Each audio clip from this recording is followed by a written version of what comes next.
In a shop that smells of oil and ancient dust, time itself is being repaired. Meet Silas, the horologist who works when others sleep, whose hands understand the intimate language of gears and springs, of pendulums and escapements, who knows that every broken clock is just time, paused. Silas's shop is tucked between a bakery and a bookstore, a narrow space filled with shelves upon shelves of clocks in various states of disassembly.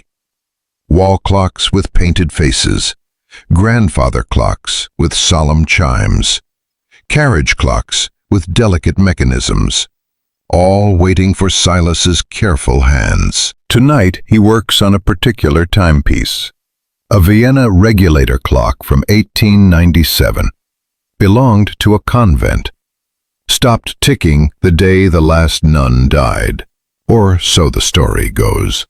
Blessed are the poor in spirit, Silas murmurs as he examines the mainspring, because time, like grace, is only received, never owned. We are all poor before time's passage. Silas removes the clock's face, reveals the intricate workings beneath, gears interlocking with mathematical precision, springs coiled with potential energy.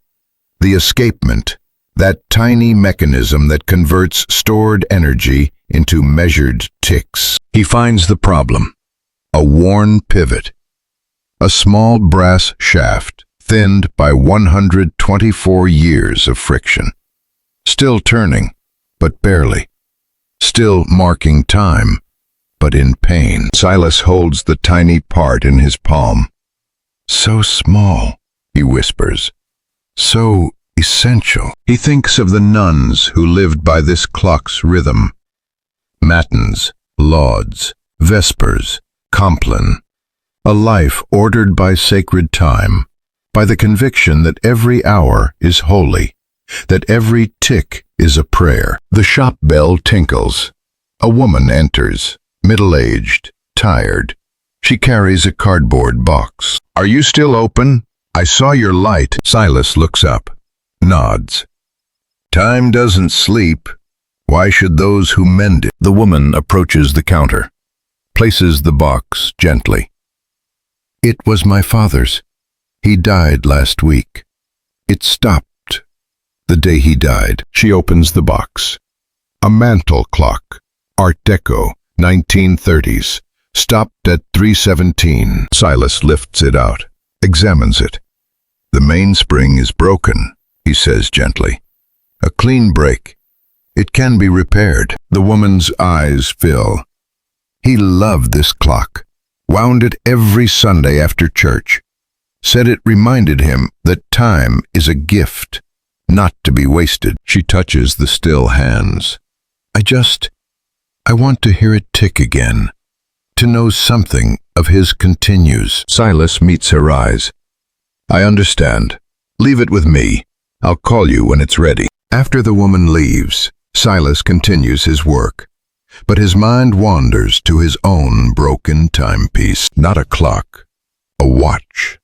His father's pocket watch, stopped at the exact moment his father died, 32 years ago, when Silas was 17. He never repaired it, couldn't bring himself to. Some broken things, he learned, need to stay broken, to mark a before and after, to be a monument to a moment when time divided everything into when he was here and after he was gone. As Silas works on the convent clock, he thinks about the Beatitudes in horological terms. Blessed are the poor in spirit. That's the mainspring, knowing it has no power of its own, only what is wound into it, only what is given. Blessed are those who mourn. That's a stopped clock, marking a moment of loss, saying, here, something ended here. Blessed are the meek. That's the escapement, the humble part that does the essential work, releasing energy in measured doses, turning potential into actual. one tick at a time. Blessed are those who hunger and thirst for righteousness. That's the pendulum, swinging toward truth, seeking equilibrium, never quite arriving, always seeking. Blessed are the merciful. That's Silas's own hands, repairing what time has worn, giving second chances to broken mechanisms, being gentle with fragility. Blessed are the pure in heart. That's a well-made clock, doing what it was made to do, without pretense, without complication, marking time faithfully. Blessed are the peacemakers. That's the chime mechanism, turning the harsh strike of the hammer into music, into something that doesn't just mark time, but blesses it. Blessed are those who are persecuted. That's every clock that continues ticking through wars, through losses, through changes.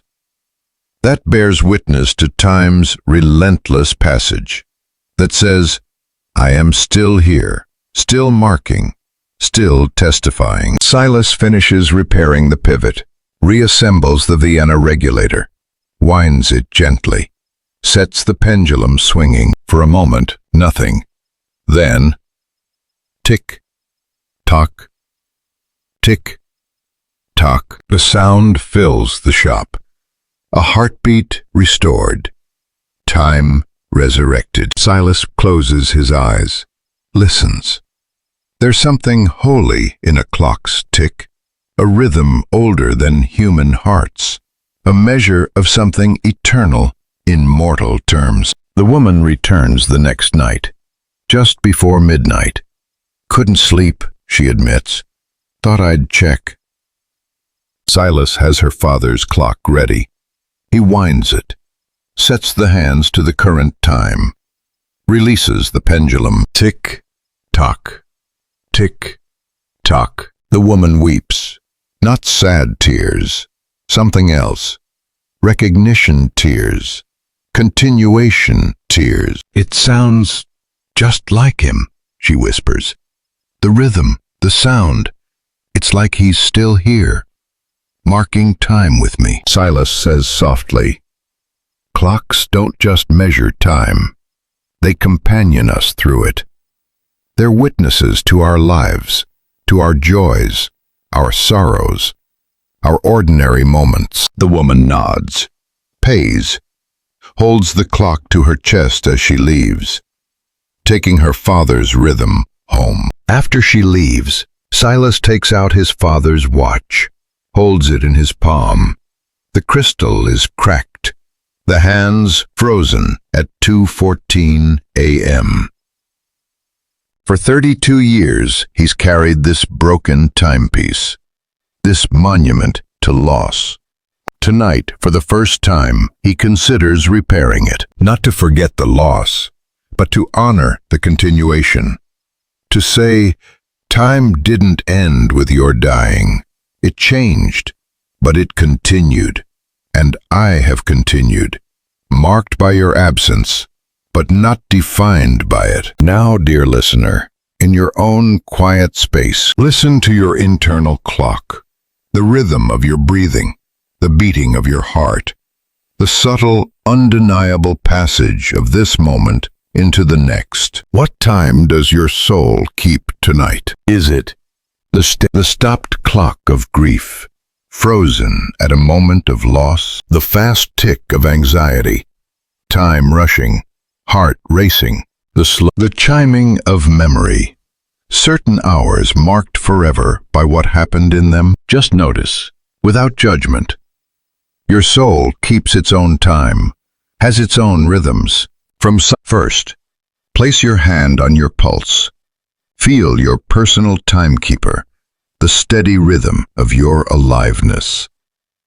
Say, I am here, now, this moment. Second, think of one broken timepiece in your life, a memory that stopped time, a loss that made the world pause, a moment that divided everything into before and after. Hold it. Third, find one rhythm that continues, your breathing, the sunrise, The seasons, something that says life goes on, healing continues, time in its mercy carries us forward. Fourth, if there's a mainspring in your life that feels broken, your energy, your motivation, your hope, imagine gentle hands repairing it.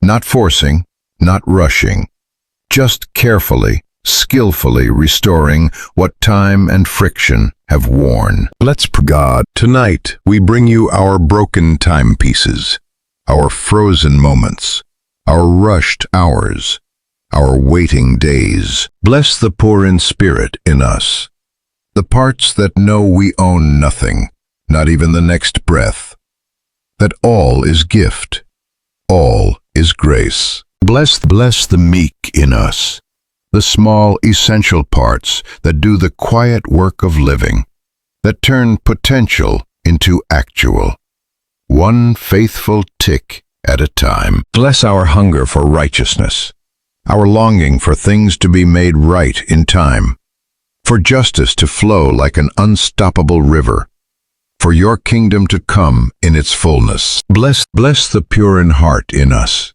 the simple desire to do what we're made to do, to be who we're created to be, without complication, without pretense. Bless the peacemakers in us, the ability to turn the striking of pain into something like music, to find harmony where there was discord. And God, for all whose internal clocks are broken, who feel stuck or rushed or out of rhythm, be their horologist.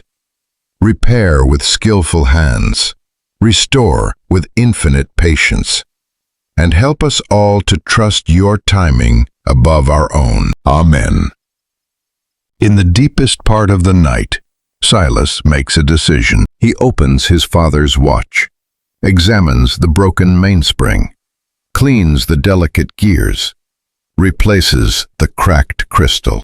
Finally, he winds it, holds it to his ear. Tick, tock. The sound is faint at first, then stronger, a rhythm restored, a heartbeat returned. Silas sets the watch to the correct time, not to when his father died, but to now, to this moment, to continuation. He doesn't wear it, places it on his workbench instead, where he can see it, where its ticking will companion his work. A reminder, time continues, love continues, healing in its own time comes. As this night ends, as your own internal clock prepares for sleep's different rhythm, know this: you are a timekeeper. Your life marks something sacred. Your presence testifies to something eternal in mortal form. And if your rhythm feels broken, if you feel stuck at a certain hour, or rushing through days, or waiting for a chime that hasn't come, remember Silas. Remember that even broken timepieces can be repaired, that even stopped clocks can be made to tick again, that even frozen moments eventually thaw in time's gentle, relentless flow. Sleep now, dear timekeeper, dear rhythm keeper, dear witness to time's sacred passage. May your rest be the winding of your inner spring. May your dreams be the oil that smooths friction. May your morning find you in rhythm with grace, ticking in time with love's own heartbeat, ready to mark another day of this precious, fleeting, eternal now life. Good night, sweet ticking, gentle timing.